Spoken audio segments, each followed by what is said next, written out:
राज्यों महाराष्ट्र और झारखंड के विधानसभाओं में जबरदस्त घमासान मचा हुआ है।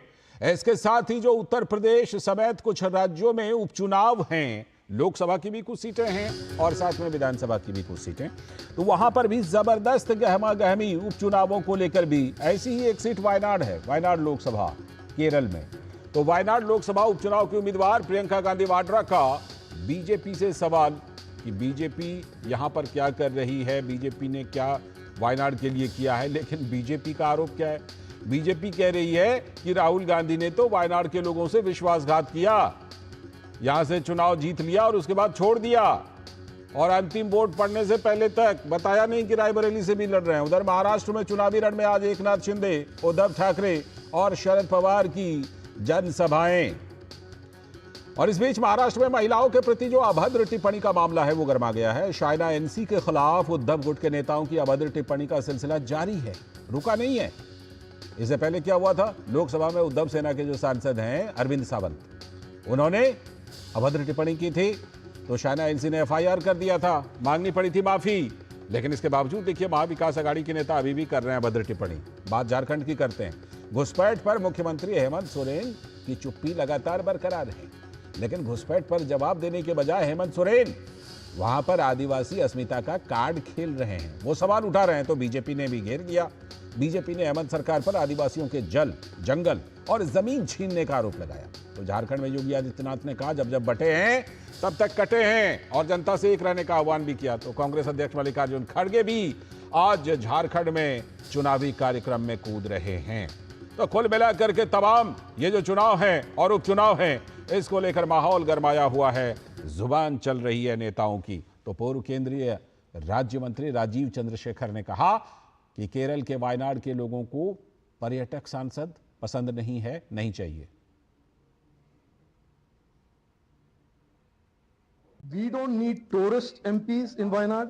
We don't need people who have never worked a day in their lives in Wayanad as their MPs. We need people like Navya Haridas ji, who comes from an ordinary background, has worked her way to becoming an IT professional, has joined public service, has been a court councillor, and has served people, will be here in Wayanad 24/7, 365 days a year, knows Malayalam, is from Kerala, and she will serve the people of Wayanad much better as an MP than Priyanka Gandhi Vadra will ever do as a MP, as a tourist MP. तो ये आपने राजीव चंद्रशेखर को सुना, वहां पर BJP ने भी तेज तर्रार युवा महिला उम्मीदवार दिया है। तो उधर राहुल गांधी की बहन प्रियंका गांधी वाड्रा को वायनाड के लिए राहुल गांधी अपनी बहन को सर्वोत्तम सांसद बता रहे हैं। I am confident that you now have the best possible MP that you could get.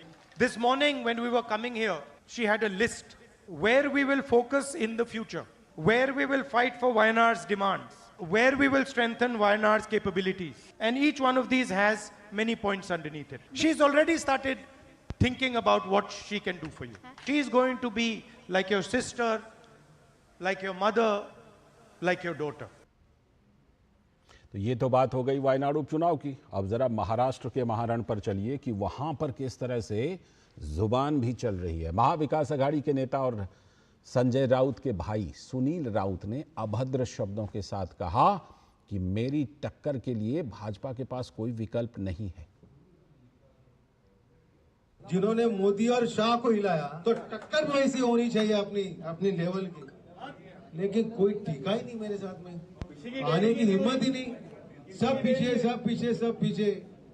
तो अभी किसी को बकरा बनाना ही था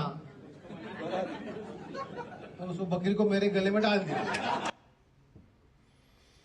ये टिप्पणी, इसके पहले भी कई टिप्पणी हो चुकी है। तो भाजपा की नेता जो कि अब शिंदे गुट से चुनाव लड़ रही हैं, शायना एनसी, उनका कहना है कि कांग्रेस इतने भद्दे बयान पर भी चुप है। उन्होंने कहा कि महिलाएं बकरी या माल नहीं होती हैं। हमारा अपमान लगातार करते जा रहे हैं। महिला को बकरी बुलाना, मुझे लगता है ये ना सिर्फ निंदाजनक है, महाराष्ट्र की हर एक महिला उठ के मुंह तोड़ जवाब देगी।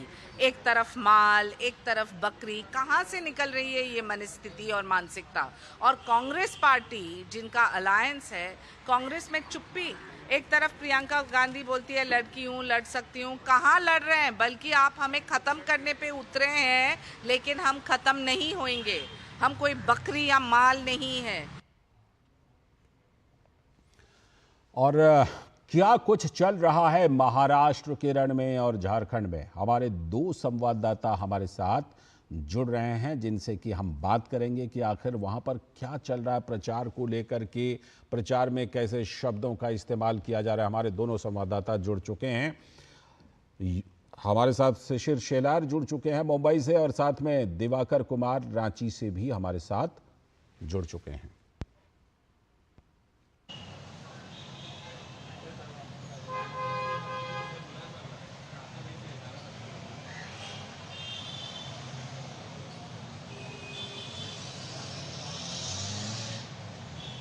मैं सबसे पहले शिशिर के पास चलता हूं मुंबई।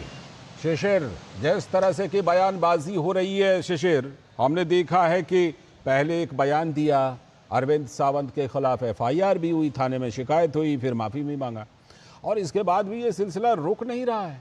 कहीं ना कहीं ऐसा लगता है कि महाराष्ट्र में इस तरह की टिप्पणी के जरिए बैठे बिठाई, मैं कहूंगा कि बैठे बिठाए महायुति के हाथ में ये लोग मुद्दा थमा रहे हैं।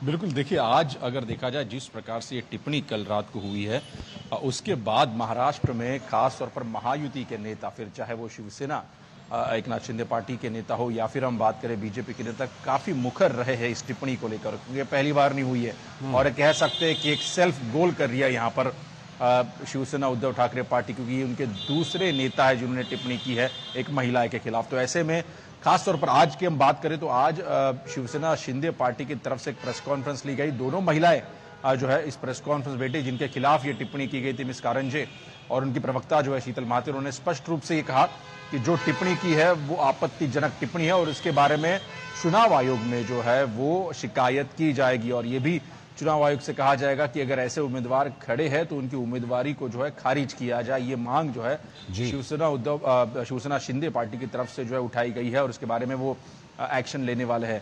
वहीं अगर बीजेपी की बात करें तो बीजेपी ने कहा है कि एक तरफ अगर देखा जाए तो महायुति की सरकार है जो कि महिला सम्मान के लिए लाडली बहन जैसी योजनाएं, फिर बाकी अन्य सुविधाएं उनको सशक्त करने के लिए ला रही है, तो वही दूसरी तरफ जो है महाविकास आघाड़ी के नेता है वैसे टिप्पणी करते हैं महिलाओं के खिलाफ, जो कि दर्शाता है कि क्या चरित्र है महाविकास आघाड़ी का महिलाओं के प्रति। तो ये इस प्रकार के बयान जो है बीजेपी के महिलाओं द्वारा, बीजेपी के नेताओं द्वारा जो है किए जा रहे हैं। जैसे मैंने पहले कहा कि सेल्फ गोल यहाँ पर जो है दूसरी बार किया गया है शिवसेना उद्धव बाला साहब ठाकरे पार्टी की ओर से। हालांकि अब देखना होगा, हालांकि इसके बारे में जो है शिकायत भी दर्ज कराई गई है सुनील राउत के खिलाफ, और आने वाले दिनों में देख सकते हैं कि कार्रवाई भी की जाएगी। जिस प्रकार से जो है अरविंद सावंत के खिलाफ कार्रवाई शुरू कर दी थी, हालांकि उसके बाद अरविंद सावंत ने जो इसके बारे में माफी मांगी थी, लेकिन इस टिप्पणी को लेकर ना ही कांग्रेस की तरफ से, जो कि मित्रपक्ष है शिवसेना उद्धव बाला साहब ठाकरे पार्टी के, उनकी तरफ से कोई बयान नहीं आया है।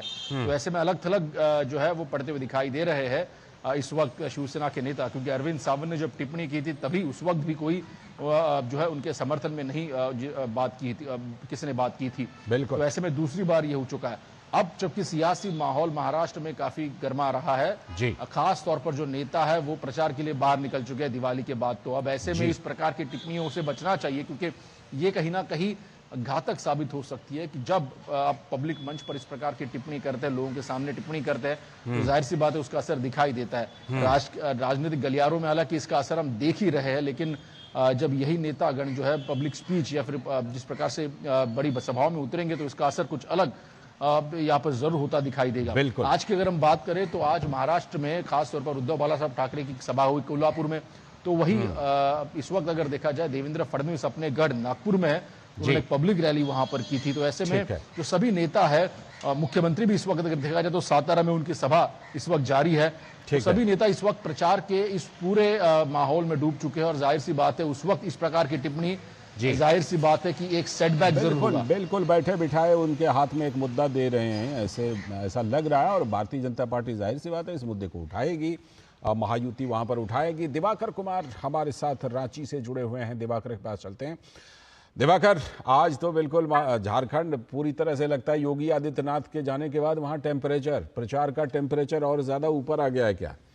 वैसे तो मल्लिकार्जुन खड़गे भी वहां पर जाने वाले हैं, लेकिन योगी आदित्यनाथ की आज वहां कई कार्यक्रम हैं। उन्होंने बोला भी, और जो हाल में सबसे ज्यादा चर्चा में बटेंगे तो कटेंगे, उन्होंने जब बटे हैं तब तक कटे हैं। देखिए, निश्चित तौर पर झारखंड में जो चुनावी पारा है वो लगभग जो हम कह सकते हैं उठान पर भी है, गर्मा भी गया है।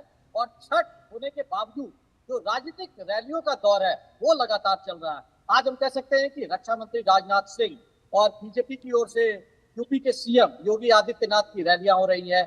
कांग्रेस की ओर से राष्ट्रीय अध्यक्ष मल्लिकार्जुन खड़गे कमान संभाल रहे हैं। तो तमाम नेताओं की एक के बाद एक रैलियां हो रही है और लगातार बटोगे तो कटोगे, योगी आदित्यनाथ का जो ये स्लोगन है ये लगातार लोगों के जुबान पर भी चढ़ रहा है। तो एक तरीके से हम कह सकते हैं कि झारखंड का जो चुनावी मौसम है उसमें अब ये मुद्दा काफी गरमाने भी लगा है।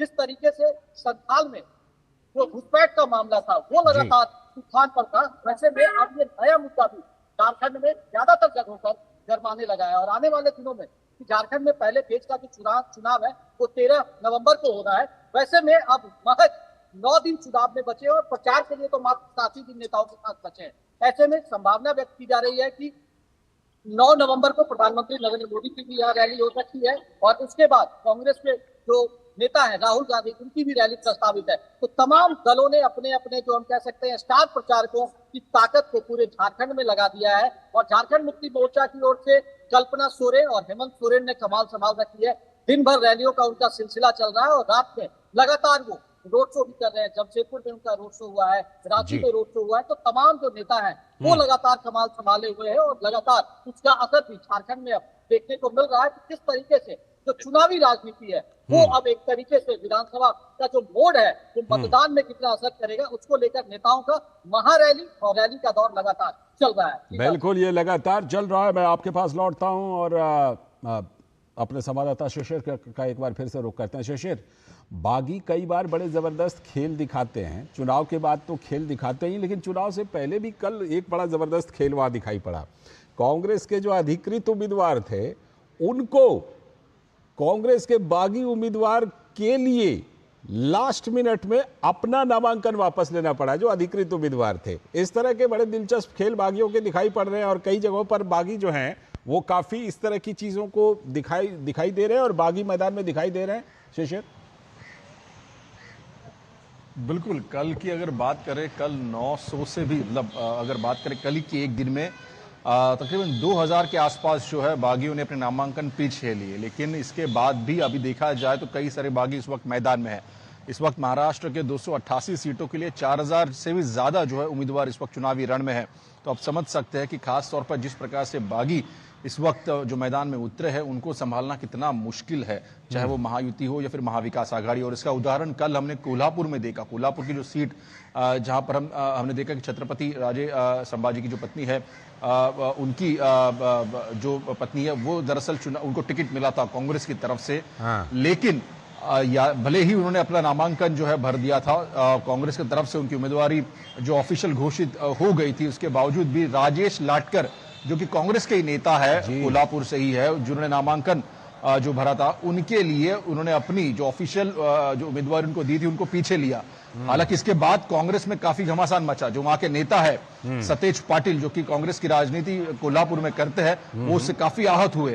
और उसके बाद जो टिप्पणियां उन्होंने की है वो भी मीडिया में काफी जो है सुर्खियां बटोर रही, क्योंकि छत्रपति अगर देखा जाए तो एक ऐसा फैमिली है महाराष्ट्र में जो प्रिंसली स्टेट है। तो ऐसे में उनके बारे में जो टिप्पणी की गई है उसके बारे में भी बीजेपी ने आज उनकी आलोचना की है कि एक तरफ छत्रपति को जो है अपने पक्ष में तो बुला लेते हैं, लेकिन दूसरी ओर अगर देखा जाए तो उनकी आलोचना भी करते हैं। तो ये बीजेपी का कहना था उनके इसके ऊपर। हालांकि अब ये देखना होगा, महाविकास आघाड़ी में सिर्फ एक ही उदाहरण हम देखा है, लेकिन आने वाले समय में कई ऐसे बागी है जो उनके तेवर काफी कड़े हैं, जिसका खामियाजा भुगतना पड़ता है।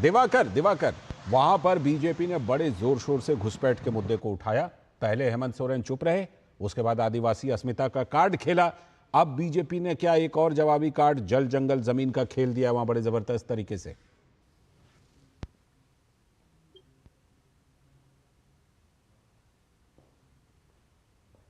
देखिए, निश्चित तौर पर झारखंड में भी जो चुनावी गहमा गहमी है वो लगातार परवान पर है और अभी भारतीय जनता पार्टी ने जो एक बागी की लगातार चर्चा हो रही है कि सभी दलों में चुनाव के मौसम में बागी हो जाते हैं, तो अभी थोड़ी देर पहले ही भारतीय जनता पार्टी ने एक प्रेस विज्ञप्ति जारी कर जिन लोगों ने भी बागी के तौर पर नामांकन किया था उन्हें 6 वर्षों के लिए पार्टी से निष्कासित कर दिया। और ऐसे 30 जो हम कह सकते हैं नेता है और कार्यकर्ता है उसको पार्टी से निकाला गया है। लगातार जो है वो चुनावी प्रचार है वो काफी तेज चल रहा है और लगातार जो कह सकते हैं स्टार प्रचारकों का दौर है वो लगातार चल रहा है तमाम दलों की ओर से, चाहे वो झारखंड मुक्ति मोर्चा हो, बीजेपी हो, कांग्रेस हो और भारतीय जनता पार्टी हो, सभी की ओर से स्टार प्रचारकों ने कमान संभाल रखी है और उसका असर भी लगातार देखने को मिल रहा है। और जो हाई प्रोफाइल सीटें हैं वहां पर कम से कम जो बड़े स्टार प्रचारकों हैं उनके लगातार बात महाराष्ट्र में भी और झारखंड में भी है जो दिखाई पड़ रही है, लेकिन महाराष्ट्र में वाकई कल बड़ा दिलचस्प हुआ था। बहुत बहुत शुक्रिया शिशिर मुंबई से जुड़ने के लिए और दिवाकर रांची